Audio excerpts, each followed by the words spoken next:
जैसा कि हमने पिछले वीडियो में देखा था कि जियान ने आइस एम्परर की न्यू फैशन बनाने वाली बात मान ली थी और जियान ने आई एम्परर को जामा एम्पायर की सभी बड़ी फैक्शन की एक मीटिंग को बुलवाने के लिए कह दिया था, जिस पर आई एम्परर भी खुशी खुशी ये बात मान जाते हैं यहां तक। और हाँ दोस्तों, अगर आपने अभी तक इसका पिछला एपिसोड नहीं देखा तो इसे देखने के बाद उसे भी देख लेना, लिंक डिस्क्रिप्शन में है। तो वीडियो शुरू करते हैं। अब दोस्तों हमारा सीन शिफ्ट होता है जिया सिन तियान और प्रिंसेस सियाओली पर, जो कि एक बड़े से हाल में बैठे थे। और दोस्तों अभी के लिए प्रिंसेस सियाओली यूनियन के बारे में बताती है कि यूनियन ने एग्रीमेंट के मुताबिक सारा यूनलैंड सेट खाली करवा दिया है।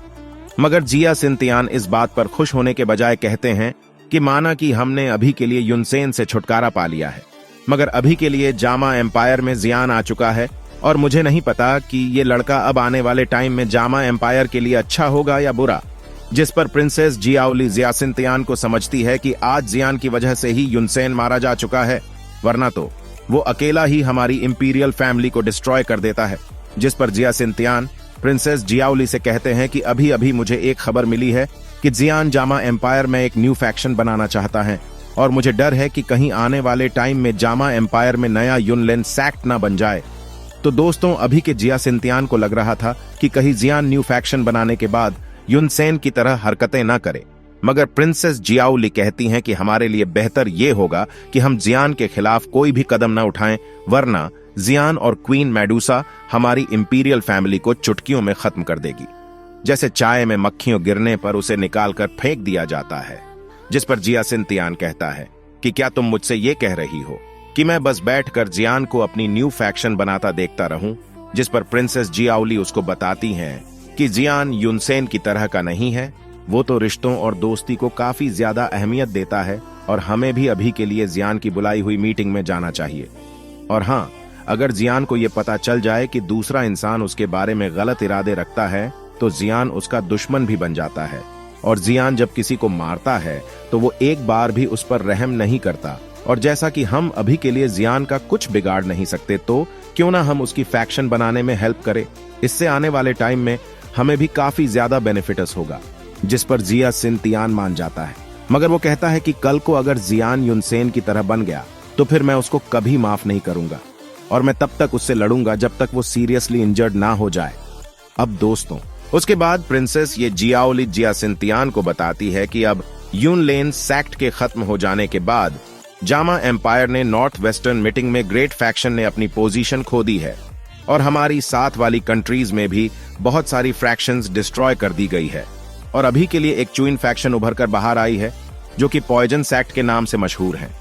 और तो और अभी के लिए इस पॉइजन सेट की लीडर एक लड़की है जो कि 2 जोंग लेवल पर हैं। और इसलिए मैं कह रही हूं कि अगर हमारे जामा एम्पायर ने किसी फैक्शन को प्रोड्यूस ना किया तो आने वाले टाइम में नॉर्थ वेस्टर्न रीजन की ग्रेट फैक्शन मीटिंग में चुनीन एम्पायर जामा एम्पायर से बाजी मार जाएगा। जिस पर जिया सिन तियान कहता है कि फिर हमें अभी भी लिए जियान पर ही यकीन करना पड़ेगा। जिस पर प्रिंसेस जियाओली जियान की और ज्यादा तारीफ करती हैं। जिस पर जिया सिन तियान कहता है कि क्या तुम्हें जियान पर इतना ज्यादा यकीन है? मुझे अब ये मत कहना कि तुम जियान को अपना दिल दे बैठी हो। जिस पर प्रिंस जियाओली का चेहरा शर्म के कारण लाल जाता है। फिर दोस्तों जिया सिन तियान कहता है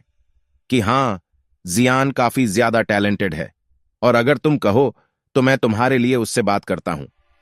ये अच्छा होगा कि अगर जियान हमारी इंपीरियल फैमिली का हिस्सा बन जाए। जिस पर अपनी प्रिंसेस जियाओली साफ इनकार कर देती है क्योंकि उसने जियान को क्वीन मेडुसा और यूनियन के साथ रामलीला के किस्से सुन रखे थे और इसलिए वह नहीं चाहती थी कि जो भी उसका हस्बैंड हो वो सिर्फ उसे से मतलब यानी प्रिंसेस जियाओली को ही देखें। लेकिन उसे पता था कि अपना जियान पूरा पक्का ठरकी है। तो दोस्तों चलो छोड़ो इन बातों को। अब जिया सिन तियान प्रिंसेस जियाओली की बात सुनकर उदास हो जाता है और अब इसके बाद वो दोनों अपने काफी सारे जासूस को चुनीन एम्पायर में जासूसी करने के लिए भेजने के लिए डिस्कशन करने लगते हैं। अब दोस्तों जिया सिन तियान वहां से चला जाता है और उसके बाद प्रिंसेस जियाओली को एक जासूस आकर पॉइजन सेट के बारे में खबर देता है और वो बस इतना ही बताता है कि पॉइजनस वो मैन, जो सुनकर प्रिंसेस जियाओली ये सोच में पड़ जाती है। तो दोस्तों आप लोगों को तो पता ही होगा कि वो पॉइजनस वो मैन कौन है। अब इसके साथ ही हमारा सीन शिफ्ट होता है जियान पर, जो कि 100 क्लेन के एक सीक्रेट चैम्बर में बैठकर अपनी इंजरीज को हील और अपनी दाऊजी को बैठकर रिकवर कर रहा था। अब जियान अपनी स्टोरेज रिंग से टायर 5 की युवान रिकवरी पिल को खा लेता है और इसकी वजह से अब जियान की इंजरीज बहुत स्पीड के साथ रिकवर होना स्टार्ट हो जाती है। अब इसके बाद जियान अपनी स्टोरेज रिंग से एक ब्राइट रेड कलर का लिक्विड निकालकर उसे अपने टूटे हुए हाथ पर लगा लेते हैं, जिससे जियान पहले तो थोड़ा सा दर्द तो होता है, मगर इसलिए एस लिक्विड से उसके हाथ की टूटी हुई हड्डी 50% तक हील होना स्टार्ट हो जाती है। अब इसके बाद जियान अपने माथे पर बोन चिल्लिंग फ्लेम की सील पर हाथ फेरकर कहता है कि मास्टर आप बेफिक्र हो जाए, मैं जल्दी ही स्ट्रांग होने के बाद आपको और फादर को हॉल ऑन सॉल वालों रेस्क्यू कर लूंगा। अब दोस्तों, इसके बाद अपने मास्टर की उस ब्लैक स्टोरेज रिंग में अपने स्पिरिचुअल पावर की मदद से उसमें देखता है तो वो मास्टर की स्टोरेज में इतनी खुली स्पेस को देखकर हैरान था, क्योंकि जियान की स्टोरेज रिंग मास्टर की स्टोरेज रिंग के सामने कुछ भी नहीं थी और इसमें मास्टर ने अपनी जिंदगी की जमा पूंजी यानी कि बहुत सारे मेडिसिनल फॉर्मूलास और बहुत सारे दाऊ टेक्निक्स रखी हुई थी, और इन दाऊ टेक्निक्स में से जो दाऊ टेक्निक्स लोवेस्ट क्लास की थी वो शॉ एन क्लास दाऊ टेक्निक्स मास्टर ने अपनी स्टोरेज रिंग में रखी हुई थी। तो मास्टर ने 1 नंबर माल अपनी स्टोरेज रिंग में स्टोर किया हुआ था और यह माल अभी के लिए किसी भी दूसरे बंदे के लिए खजाने से कम नहीं था। अब इसके बाद उस रिंग में से एक स्क्रोल निकलता है जिस पर मास्टर ने उसके ब्रदर्स सौलियों की बॉडी से लाइफ ड्यूरिंग पिल का पॉइजनस इफेक्ट निकालने का तरीका लिखा था। अब दोस्तों, जियान को यह भी पता था कि उसके ब्रदर सौली की जिंदगी अब बहुत कम ही बची है, इसलिए जियान ने शौली के बारे में अपने बिग ब्रदर को कुछ नहीं बताया था, क्योंकि जियान और शौली को यह अच्छे से पता था कि उनका बड़ा भाई जितना शरीफ है वो उतने ही गुस्से वाला है और अपने भाई के गुस्से से बचने के लिए उन दोनों से उससे यह बात छुपाई थी। अब इसके बाद जियान स्क्रोल खोलकर पढ़ने लगता है जिस पर मास्टर ने लिखा था कि मेरे नन्हे साथी, इस पिल का मेडिसिनल इफेक्ट बहुत ज्यादा होता है और मैं भी इसको तुम्हारे भाई की बॉडी से निकाल नहीं सकता, और जैसा कि तुम्हें पता है कि लाइफ बोरिंग पिल किसी भी पर्सन की लाइफ फोर्सली 3 साल तक कर देती है, इसलिए अब तुम्हें अपने ब्रदर को एक मेडिसिनल पिल खिलानी होगी जिससे कि तुम्हारे ब्रदर की लाइफ कुछ सालों तक बढ़ जाएगी है, और फिर इसके बाद तुम्हारे भाई को 2 हांग लेवल का ब्रेक थ्रो करना होगा, तभी तुम्हारा भाई सौली लाइफ ड्यूरिंग पिल की वजह से नहीं मरेगा। और नन्हे साथी, इस पिल को बनाने के लिए तुम्हें बहुत सारे रेयर मेडिसिन इंग्रेडिएंट चाहिए होंगे, मगर तुम्हारे टीचर्स सियाओ जून जी के लिए यह मुश्किल नहीं, पर हाँ, अभी के लिए इस पिल का नाम डीप ग्रीन पिल है। अब जियान उसके साथ ही पिल को बनाने वाले लिस्ट भी देखता है और फिर इसके बाद इस स्क्रोल को अपने रिंग में वापस डालकर इन इंग्रेडिएंट्स लिस्ट को आइस एम्परर को देने के लिए बाहर आता है, क्योंकि अभी के लिए आइस एम्परर की माय डियर फैमिली के पूरे जामा एम्पायर पर में बहुत सारे ऑक्शन हाउसेस और मेडिसिन इंग्रेडिएंट्स के बड़े बड़े स्टोर्स थे। मगर जियान जब बाहर आता है तो सौली और साउडिंग से प्रिंसेस जियाओली से बातें करता देखता है, जिस पर जियान सोचता है कि यार, ये प्रिंसेस जियाओली यहाँ पर क्या करने आई है। अब जियान प्रिंसेस जियाओली से मेंशन में आने की वजह पूछता है, जिस पर प्रिंसेस जियाओली सीधा कहती है कि आपने हमारी इंपीरियल फैमिली को युन लेन सेक्ट से बचाया है, क्या अब भी मुझे यहाँ पर आने के लिए कोई वजह देनी होगी। प्रिंसेस जियाओली जियान से न्यू फैक्शन बनाने वाली बात कंफर्म करती है, जिस पर जियान कहता है कि मैं यह फ्रैक्शन सिर्फ अपने शॉक लेन के लोगों को अपने दुश्मनों से बचाने के लिए बना रहा हूं, क्योंकि मेरे बहुत सारे दुश्मन हैं। जिस पर प्रिंसेस जियाओली हंसकर कहती हैं, तो फिर हमें भी इस पर कोई ऐतराज नहीं,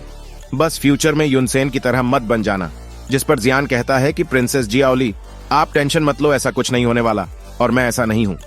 और जब तक आपकी इंपीरियल फैमिली मेरे शॉक लेन के साथ कोई पंगा नहीं लेगी, मैं आप सभी के फेवर्स याद रखूंगा। अब दोस्तों, प्रिंसेस जियाओली जियान को इंपीरियल फैमिली की तरफ से कुछ गिफ्ट देकर वहां से चली जाती है, और इन बॉक्स में अभी के लिए वो इंग्रेडिएंट्स थे जिनसे जियान और ज्यादा अच्छे तरीके से रिकवर हो सकता था। अब ये मेडिसिन इंग्रेडिएंट्स को देकर जियान कहता है कि मुझे लगता है कि इंपीरियल फैमिली को मेरे न्यू फैक्शन बनाने पर कोई प्रॉब्लम नहीं है। जिस पर साउडिंग हंसकर कहता है कि अभी के लिए इंपीरियल फैमिली तुम्हारे साथ स्ट्रैंग एक्सपर्ट्स को देखकर डर रही है, वरना वो तुम्हें कोई भी फैक्शन बनाने से रोक ही लेते। अब साउडिंग कहता है कि एक स्ट्रॉन्ग फैक्शन बनाने के लिए हमें जामा एम्पायर के सभी बड़े क्लेनर्स को अपने साथ मिलाना होगा, और इस तरह से हम अपने लोगों को ट्रेन करने के लिए बहुत सारी डाव, टेक्निक्स और की मेथड भी मिल जाएंगे। जिस पर जियान अपनी फैशन बनने से पहले से ही कह देता है कि बिग ब्रदर फैक्शन को आप संभाल लेना, और जहां तक बात है डाउ टेक्निक्स की और की मेथड की,